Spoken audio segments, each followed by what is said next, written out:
Hello, I'm Cody Whipple with the Pennsylvania Fish and Boat Commission. Welcome to our virtual Introduction to Ice Fishing series of videos. Today we're joined by a special guest, Jordan Allison. Jordan is a fisheries biologist with the Division of Environmental Services, and he's also an avid ice angler. So whenever you're going fishing, any type of fishing, it's important that you stay comfortable in order to ensure that you have a memorable and an enjoyable experience. In this video, Jordan's going to show you his clothing layering system that helps to ensure he stays comfortable while out on the ice.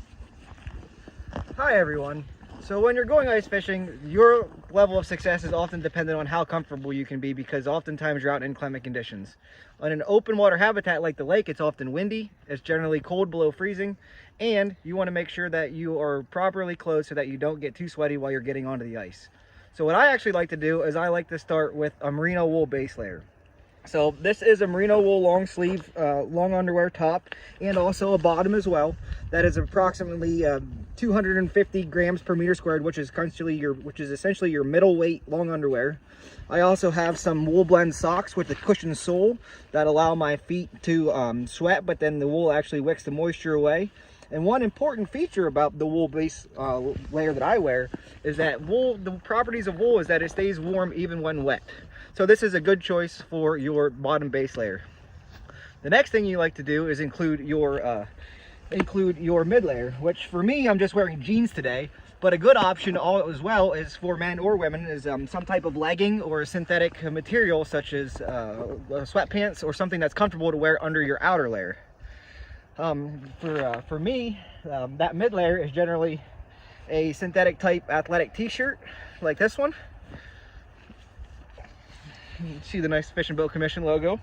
And then also I wear a long sleeve t-shirt that buttons up, which allows me to open it up so that I can get some ventilation when I'm sweating, dragging my sled out, if the temperatures are a little warmer.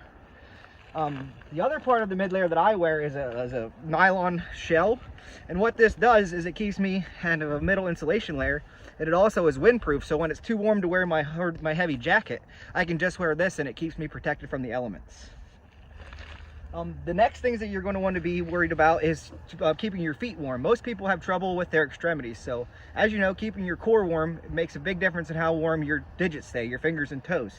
So I like to wear a nice pair of rubber-lined boots. These are important because occasionally there will be water on top of the ice, and if you have a rubber-lined boot, whether it's this style that has a neoprene lining or a packed boot that has a removable liner, these will keep your feet nice and warm and toasty. One trick that I actually use is there's a felt liner that can be added to the inside of boots that don't have a liner. That's a reflective on one side and felt on the other, and this provides additional insulation between your foot and the ice to keep you nice and warm. So I'm going to go ahead and put those on.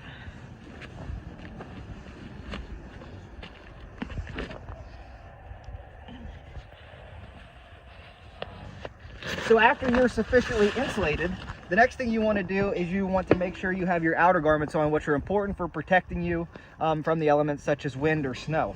And what I actually have here is a float suit. And this float suit is specifically designed for ice fishing, but you can wear anything from snow pants to Carhartt bibs, anything you might wear if you go skiing or sledding outside. All those types of clothing are more than appropriate for being on the ice to keep you nice and warm while you're out there. So the one thing I like to start with is a pair of bibs. And these bibs actually you can put on top over your clothes because the legs zip up. You can put them on when you get to the lake. It's important to remember that you are going to exert yourself while getting out there. So not wearing all your clothes when you're walking out prevents you from getting sweaty and being cold immediately upon getting on the lake.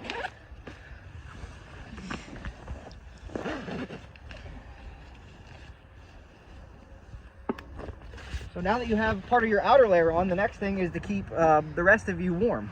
So I like to wear a fleece hat or any type of winter hat to keep your ears warm. And then also a fleece neck gaiter helps to keep your body warm, to keep you from losing heat that's coming out from your neck area or your upper chest area. Oftentimes I'll wear a pair of mittens like this when I'm dragging my sled out or moving around to keep my fingers warm. But when I'm fishing, I'll generally either not wear gloves at all, or I'll wear a thinner pair of, say, wool gloves that may be used for doing work, or some people have athletic gloves that they wear fishing. That allows you to have some dexterity so you can still feel fish while you're jigging. The last thing that we normally wear is our float coat. And what this does is it provides you like you're actually in a shelter without having a shelter. Being that it's windproof and heavily insulated, I can sit out when it's 20 degrees and the wind's blowing 15 or 20 miles an hour and be completely comfortable in this type of winter jacket. And the other thing that's nice about these types of clothing is that since it's specifically built for ice fishing, there's all kinds of internal pockets and D-rings and D-loops and fleece line hand warmers, things like that, that allow you to stay comfortable on the ice, which is most important for you having a successful day and enjoying your time out there with family and friends.